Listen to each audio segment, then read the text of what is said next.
Assalamu alaikum. The month of immense bounty is here. May Allah make it from the best and most blessed Ramadans yet. Allahumma ameen. Now we think of Ramadan, we think of gaining the closeness of Allah. How can I increase in good deeds? How can I be far away from that which is displeasing to Allah?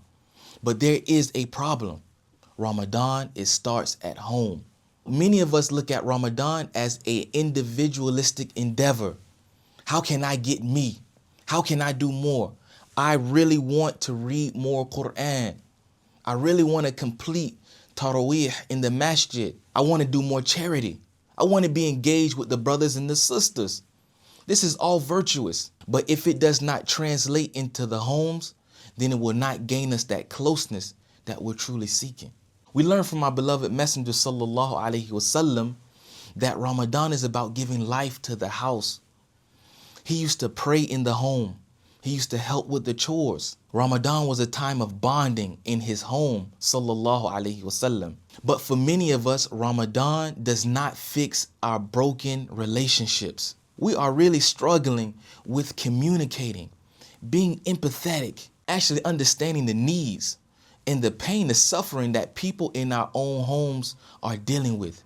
We're so close in proximity, we sleep right next to each other, but our hearts are so far apart. This is against the objectives of Ramadan. We have to redefine servitude in a way that it becomes fruitful amongst the people that we dwell among. So it's time to start having real conversations. It's not sufficient just to know one's schedule. We need to know exactly how we feel about each other. Ramadan is the time for self-rectification and family rectification. Now I want us to contemplate over this very important hadith. A man came to the Prophet sallallahu alaihi wasallam and he says, there is a woman, she is mentioned for praying in the night, for fasting, for doing good deeds and giving charity, but yet she harms her neighbors. The Prophet sallallahu alaihi wasallam, he responded, there is no good in her, and she is from the people of the hellfire. So we understand that increasing in good deeds does not truly increase us in virtue.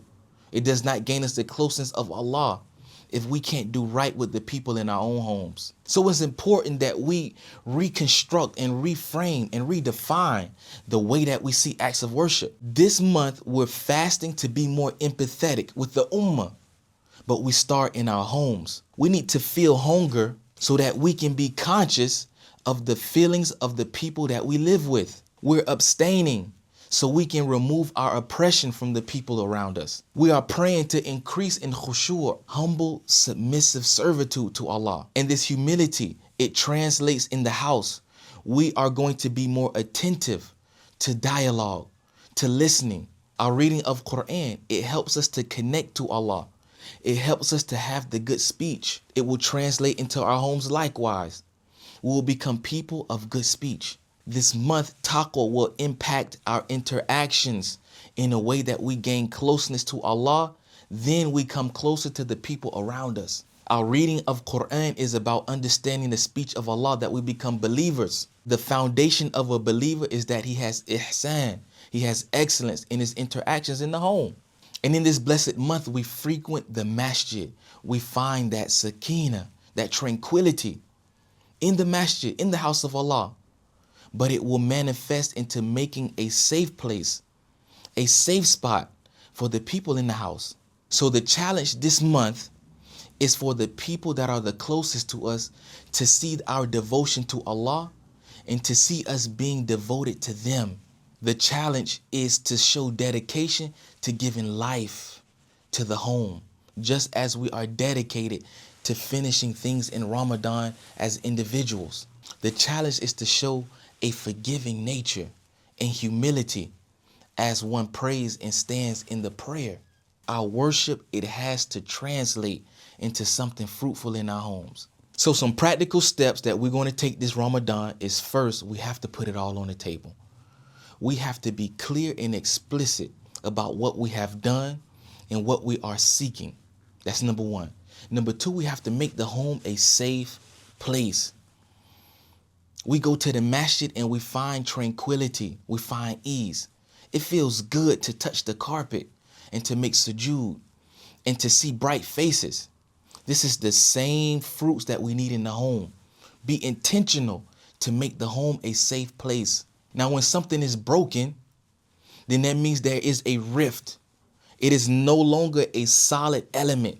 It becomes 2, 3, 4, or multiple pieces. So when pieces are broken or individuals are broken, they have to mutually do effort.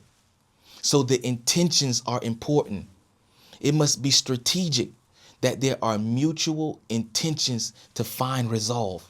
Let's rectify this thing. Let's do what it takes to move forward, or at least walk away in a way that's pleasing to Allah. Another important step is to tell your family what you are fasting from.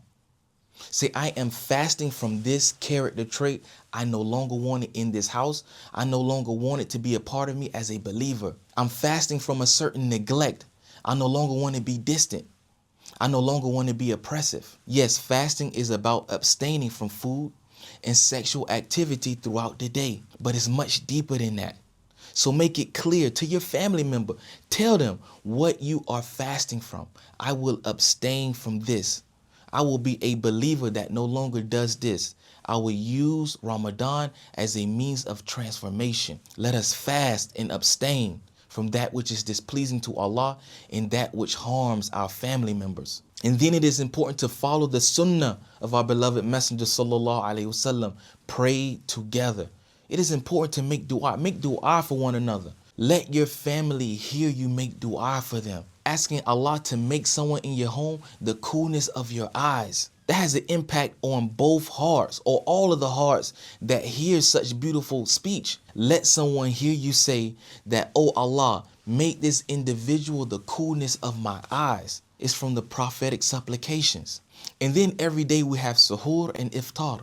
Make these 2 times of starting the fast and ending a fast a time of conversation that is beneficial, that's productive. We have to make these times about servitude.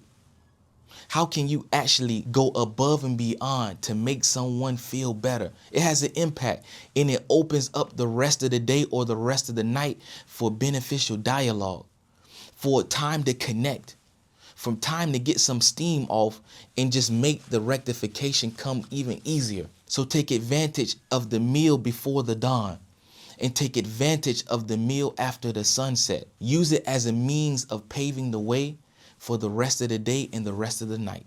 And last but not least, we have to center our interactions around taqwa, being conscious and attentive of Allah in all that we do. It's about how can we return back to Allah, seeking Allah's guidance in all of our affairs. Indeed, we are weak and deficient, sinful in nature, and it is only Allah that can help us to mend our bonds and rectify our broken relationships. I advise myself and I advise you with the beautiful prophetic dua for this Ramadan.